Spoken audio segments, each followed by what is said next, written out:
عندنا وزارة الداخلية والقيادة السياسية وكل مؤسسات الدولة بتقوم بأدوار اجتماعية غاية في الأهمية. يعني الناس متخيلة أو واخدة فكرة عن وزارة الداخلية إن هي خلاص بقى وزارة الداخلية يبقى ضبط الجريمة وضبط المتهمين وتنفيذ القانون، ولكن في الحقيقة عندنا مبادرة كلنا واحد اللي بتقوم بيها الدولة بالتعاون مع وزارة الداخلية وكل جهات الدولة. محتاجين نسلط عليها الضوء بشكل مكثف.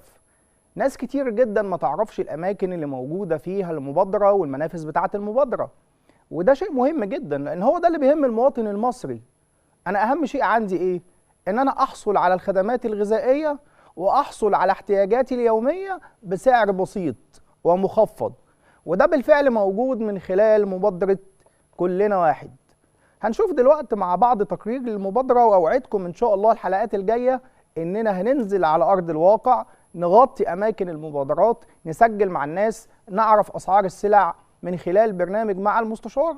وتعالوا دلوقتي مع بعض نشوف التقرير ونرجع نكمل مع المستشار.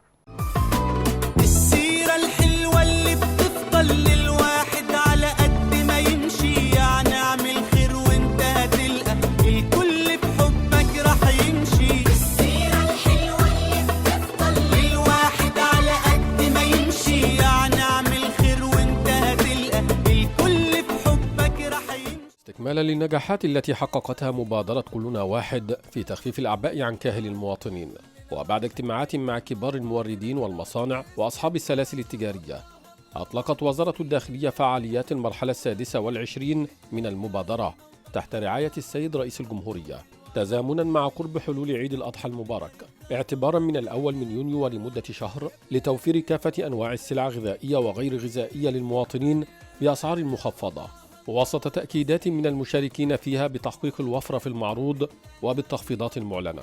المجهود الرائع اللي بتقوم به وزارة الداخلية في موضوع انتشار وتواجد الشوادر بشكل منظم، وكان في مشاركة ما بين الشركات وما بين التجار، ده كان ليه أثر إيجابي في تخفيض الأسعار وتوفير السلعة وإحساس المواطن بحالة من الأمان والاطمئنان. في منظور جديد للمبادرة، في تطوير للمبادرة، توسعنا في المبادرة في توسعات بإضافة شوادر رئيسية كبيرة.